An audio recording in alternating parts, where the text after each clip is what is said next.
Hey everybody, welcome back to the channel and welcome to the Platinum Trophy Show Remastered episode 17. On this week's episode of the Platinum Trophy Show, we're going to be taking a look at all the news that's come out of Gamescom this week. There's quite a lot of things to get through there, so we'll go through at a pretty quick pace. We'll look at all the new trophies that have popped up on PSN profiles this week, and there's a couple of really easy trophies that have popped up in there as well. And we'll discuss everything else in between, so let's get on with the show.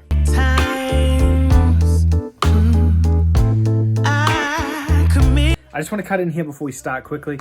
I'm doing a giveaway on the channel for a copy of Marvel's Avengers on PlayStation 4. You can enter in the link in the description down below. Go and click on that link, enter your details and things like that for a chance to win a copy. Alright, on with the video. Now before we kick off, if you're a new viewer of the channel, please consider hitting that subscribe button down below. I make new videos every single day on the channel. This video here is the Platinum Trophy Show. This is our weekly show where we look at all the latest trophy hunting news as well as the latest PlayStation and gaming news as well. We kind of wrap it all up into one single nice, neat package. Now, first up, we have our PlayStation Plus games revealed for the month. September's games have been revealed. I've got videos up on the channel with my thoughts and impressions, I guess, on the PlayStation Plus games. You can go check those out, as well as 2 trophy guides and roadmaps, one for PlayerUnknown Battlegrounds and the other for Street Fighter V.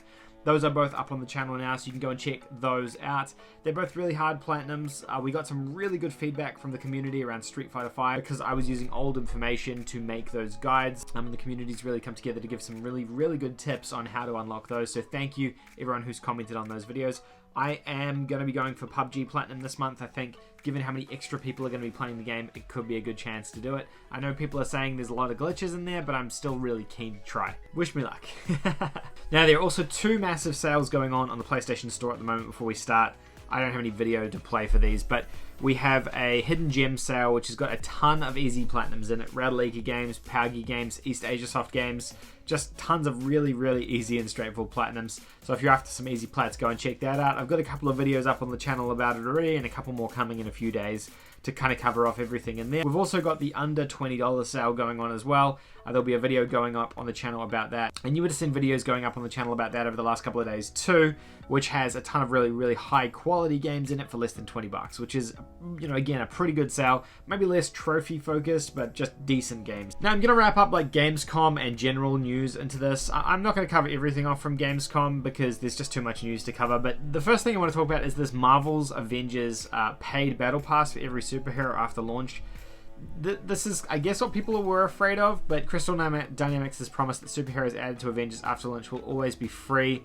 But what they didn't tell us until now was that cosmetics associated with those characters will have to be unlocked via a purchasable battle pass. Yeah, so I mean, this is like just standard battle pass that you see in Fortnite and other sort of live service type games, so it doesn't completely shock me that this exists, but you have to also pay for it, which I guess given it is a live service game, it makes sense, but then you also had to pay, you know, full retail price to purchase this game as well. So it is a little bit cheeky that they've done that. As part of a new blog post on the game's official website, it stated that 6 superheroes arriving in the base game will have their own hero challenge cards unlocked straight away. Starting with Hawkeye, you'll need to purchase those cards separately for 1,000 credits. This currency can only be bought with real money, and $5 will net you 500 credits, so it's $10 per battle pass, essentially, for unlocking skins for the characters. The characters are still going to be free, so I guess that's kind of good, but the skins are going to be paid for. I don't know, I guess they have to make money off it in some way, but it feels a little bit weird, especially when you had to pay full price for it. I suppose just cosmetic items, so you don't need it. But then they make up such a big part of the game that you wonder why they lock it behind a paywall like this anyway. Yeah, it's a weird one. The jury's still out on this one. Reviews will be out on the... reviews will go live for this game next week. And yeah, we'll see how we go. I have the special edition pre-ordered, so I should get access to this on the 1st. So I should be able to start making content about this game from then, including a trophy guide and roadmap. This isn't really about this, but Ratchet & Clank has an optional 60 frames per second mode. It was more that Ratchet & Clank was shown at Gamescom. We saw an extended look at the trailer we had previously already seen for Ratchet & Clank. The 2 big things that came out of this was the trailer looks awesome, and you should go check that out as well. I'm not going to play it here, but you should go and look at it on the on YouTube. It's a really good trailer for Ratchet & Clank. This game, probably my most anticipated next-gen game, just because of how good it looks. The second thing is that they announced Ratchet & Clank as a launch window game, which sadly means it's not coming out at launch or the launch of the PS5, which I am pretty disappointed about because this is probably the thing I was looking forward to playing the most. But launch window I'll take. It means we'll be getting it soon after launch, so you know that's also kind of a good thing. So yeah, Ratchet & Clank releasing in the launch window, unfortunately. Now the game looks so good, right? Okay, Lego Star Wars The Skywalker Saga. This has been the big Star Wars game that TT have been working on with WB for a while now. It's been promoted a couple of times, and I guess the news this week is that it's not coming out this year like I think a lot of us thought it was. It's going to be coming out in spring 2021. There have been a few different release dates leaked for this game, so it's nice that they've finally come out and given us a bit of clarity on the actual release date of the game. It's sad we're not going to be getting it this year, but I guess we already have so many games that we're going to be playing this year that it doesn't really matter. So Fall Guys had its second season revealed. Let me play the trailer for this because it's kind of cool, and we can talk while this is playing. It's all to do with knights, I guess, or like medieval themed Fall Guys. Let's skip ahead here. And they're adding new costumes, they're adding new levels, they're adding new challenges, new theming, which is pretty cool. I think that it's a good sign for Fall Guys because I haven't played heaps of it, but I'm already getting a little bit bored with it as well, even though it is still fun. And it's good to see that they're kind of like mixing things up a little bit. I think this is what's really going to keep a game like this alive in the long haul, especially now going into peak gaming time with all the new releases that are coming out over the next couple of months, including next gen. They need to be able to keep this relevant if they want to keep people playing the game. So cool to see this. They're getting a bunch of new costumes, new levels, things like that. Fall Guys Season 2 looks like it could be really good, so excited for that as well. There was a whole bunch of previews that went live this week for Mafia Definitive Edition. I'm not going to go in and play any of them, but they do look really good. The game is shaping up really well. Obviously, I haven't had hands-on with the game, so I can't say how it is and how it feels and how buggy it is. But looking at this and looking at the impressions people have had from their previews with the game, they're very positive. The game is looking polished. The game is looking really decent. It's good that they delayed it to get that extra time, and it's shaping up to be something really, really special. Unfortunately, Mafia 2 just didn't cut the mustard in terms of remake or remaster or whatever you want to call that. But it looks like they're definitely putting in the care and effort with this one to make this kind of special. So Mafia is shaping up to be something cool. Override 2 got announced. This is a Modus game. They make these kind of AA style games that sit in that space of like cheaper software that comes out on the PS4 and Xbox One. They release a lot of kind of games like this. Generally, they do have easier platinums on them, which is why I kind of know about them and gravitate towards them. Mech City is like it reminds me a little bit of that Clash of Monsters or Battle of Monsters game on PlayStation 2 that came out a number of years ago, where you're playing these giant mech suits and fighting. Basically, it's a brawling game. This trailer makes it look like a fighting game, but it's more of a hack and slash brawler. The cool thing is like you're destroying the environment and stuff around you, and you're controlling these robots, and it's a neat like concept for a game. So it's cool to see them doing a sequel to this. The first one was actually pretty good as well. I don't think it took off the way they might have hoped it would, but it's neat to see them doing a sequel. I'm pretty pumped. Like I'm excited to see what this means for the franchise, and excited to see more of this, which is cool. The big news was probably Call of Duty getting its release date this week. So the Call of Duty Black Ops Cold War was finally revealed. It's a mouthful of a name. The release date is... Do we even have the release date on here? It's 13th of November, I believe, is the release date. I don't have it here in front of me. But it's the price point is what's interesting. So the price point has been slightly increased to $69.99 for this game. They've confirmed that for next-gen standard versions of the game, up from its standard $59.99 price point. So I guess this is like the first big publisher, apart from I suppose 2K, who also have done this, to confirm they're increasing their prices of next-gen games. But the interesting part of this is it appears they're doing this for all versions of the game, whether it's the standard or the next-gen version, so that they're not discriminating towards these two price points. And I guess that's kind of like the smart way to do it. Then you're not upsetting any audience in particular, just saying, hey, our prices have increased. Call of Duty looks cool. The game looks cool. I like the artwork on it. It looks really neat. It's something different. It's not what Call of Duty traditionally looks like, so excited for that. I also thought the reveal for this was kind of neat. It's a shame it's a little bit late, but the way they did it in Warzone was a cool way of revealing the game. All right, and our last news story is, unfortunately, about Frogwares. These are the guys who developed the Sinking City and the Sherlock Holmes games. They seem to have been having a ton of problems with their publisher, and they look to be going through a lot of legal troubles with these guys, which is really unfortunate because they do make some pretty cool games. But the Sinking City has now been removed from the PlayStation Store as they dispute, I guess, some sort of contract or some sort of negotiations with their publisher, Big Ben, I suppose, or now Nacon, to make sure the game is still released and published. It's a shame because this game is awesome. I mentioned this in a sale a couple of weeks ago and was like, hey, you should check this out if you haven't checked it out already. I'm guessing it will come back out again once they've finished or sorted or settled this sort of contract disputes, but it's a bit of a shame that they're going through this. They also went through something very similar last month with Focus Home, I think, and Sherlock Holmes. So I don't know, maybe the developer just hasn't got their contracts in place, or their legalese aren't all signed and dotted the way they probably should be. But that's all the news this week. It's, like I said, it's a pretty light... Well, it's a heavy week of news because Gamescom, but I didn't want to go into every single story. I just wanted to focus on the top ones that interested me the most. Now, from a trophy hunting perspective, there wasn't a ton of trophies that have popped up on PSN profiles either. The ones that caught my eye was Sushi Break head-to-head. So Sushi Break was a game that came out earlier this year, and it was a... What do you call those games? A Brick Breaker style game that came out earlier in the year. This appears to be another Brick Breaker style game, but with like a 2-player component, I suppose, to it as well. The trophies look almost the same as the ones on the other version of the game.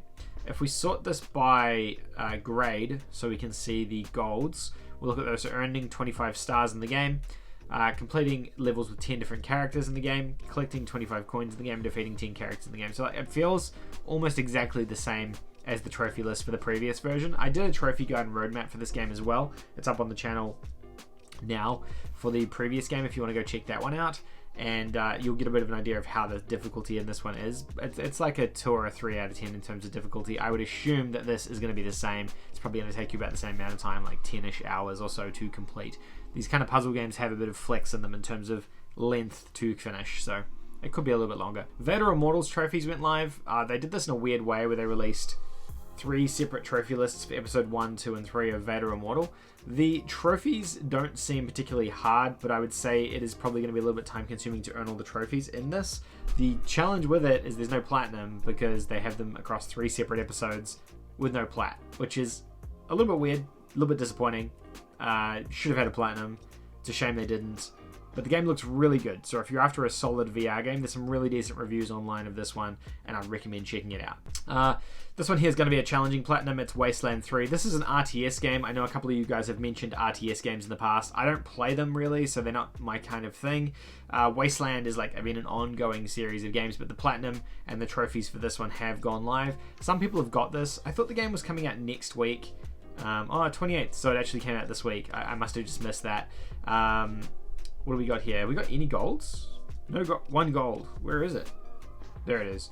Beat the game on the hardest difficulty. These games tend to be like time consuming and hard as well. They're obviously strategy based games, so it means you have to kind of think about what you're doing before you jump in and play them. Wasteland's cool. I mean, it appeals to me from a aesthetic perspective. I'm interested in it, but I just don't have time to learn an RTS and play an RTS. But the trophies are live for this one if you're interested in it. A trophy list for Kingdom Hearts went live. I had never heard of Melody of Memories, so I looked it up. This appears to be a rhythm game coming to Kingdom Hearts. I guess kind of like the Persona dancing games. They're sort of doing this. Maybe it's like a Japanese thing. I've seen a couple of different games get these rhythm or dancing style games in the past, so I guess that's just something that comes out of Japan perhaps. Yeah, 45 trophies, massive bronze heavy trophy list. And the game doesn't have a release date yet, I don't believe. It says here December 31st, so it's probably going to be coming out sometime towards the end of this year. And that's not one that's going to get stealth dropped on us. You'll know about it before it comes out. And there's a lot of Kingdom Hearts fans out there, so yeah, there's that. Hello Games, new game released. It's called The Last Campfire. Now this one here, it's interesting. I never thought Hello Games would release another game after No Man's Sky. Obviously No Man's Sky is like one of those famous stories of a developer who made this thing and then it came back from the dead, which is kind of cool. It's a nice little story there. The trophy images in this are like really annoying because they're all the same image. I don't know why they didn't bother changing that up. But if we flick over to Hello Games Twitter account, we can see what the game looks like here. Gives you guys a bit of an idea of what kind of a game this actually is. Let's skip ahead a little bit. But, it's a puzzle mascot game, I suppose, or a puzzle platformer style game, I suppose. Well, maybe there's not as much platforming going on. It's a puzzle game. Let's say it's a puzzle game. The game looks well done. Like, it looks relatively polished. It doesn't look as ambitious as No Man's Sky, but that could be a good thing as well, considering, you know, the kind of disastrous launch that No Man's Sky was. Not sure how much it is on the PlayStation Store, but depending on price, I'll probably check this one out as well, because it looks kind of cool. Rodalika has released another game called A Hero and a Garden. This is a, they say it's a visual novel style game here. I guess it kind of is. You've got, yeah, it is a visual novel game. You're picking choices and stuff from the video I looked at. It's about buying and selling stuff, from what I can tell. I don't really understand it. The art style didn't appeal to me at all for this one. Looking at people who have platinumed the game, it's looking like it's taking people around an hour or so to platinum, so it's probably going to be an hour or so platinum for this one. I don't have this on my local PlayStation Store, so I don't know how much it costs yet. Maybe it's not out, maybe it's just in reviewers' hands, I'm not sure. But yeah, Rodalika, another easy platinum, another week, another Rodalika game, we all know those, so there's that. Descenders came out this week as well. This is the 3D Trials game. I've been playing it over on Twitch. I'm enjoying it. It's really fun, but the platinum is going to be really hard. There's a ton of trophies that no one has even earned yet. You can see no one's got the platinum in this one yet. I can understand why. The game is very grindy, and you have to replay a lot of content to make a little bit of progress. It's constantly pushing you back. If you die when you're playing through missions, you have to restart all of them again. It's kind of, I don't know, it's a whole thing. That part of it I don't like, because it feels like they're like prolonging the inevitable, but the game is quite fun. I'm having a good time with it, so that came out this week as well, if you're interested in that. And the last thing I have is Avengers. Now, I have a full trophy breakdown for Avengers up on the channel already. And we talked about Avengers a little bit at the beginning of this episode as well, but the trophy list for that is live if you somehow missed that this week. The trophies look grindy, is probably my only comment I would make on it. I'm not going to go through this because I don't want to spoil anything for people, but the trophies are live. You can check them out if you want to. I'll have a trophy guide and roadmap for this game up on the channel next week. My plan is to play the game first, second, third, and hopefully have a trophy guide and a review up on the channel before the game actually launches on the 4th, if I can get through it in time. I've looked at the single player component of the game, and I don't believe it's going to be too long to finish. I would say it's going to be more around your traditional length single player campaign. So we'll see how that goes, but yeah, hoping to have something up on the channel for that too. But that's basically all the news stories that we have this week. It's a pretty, like I said, it's a pretty light week in terms of trophy stuff that's going on. There's not a lot of new trophy things. We're kind of on the cusp of all the big stuff coming out. So we'll have Tony Hawk probably popping up on the thing next week with its trophies. Once they go live, I'll do a video on that. And then all of September's games, which is, you know, your Kingdoms of Amalur, your Mafia. There's a lot of stuff coming, so I'm pretty excited about that. There's going to be a ton of stuff to cover through September on the channel. And yeah, I'm looking forward to it. Anyway, thank you guys so much for watching. This is a slightly shorter episode again because I just wanted to try and keep it nice and tight and concise. If you enjoyed this video, please consider giving a thumbs up, and if you're a new viewer of the channel, please consider hitting that subscribe button down below. It helps me out enormously if you do subscribe and join the channel. Anyway, thank you guys so much for watching. That's all from me, and I'll see you guys in the next video. Bye!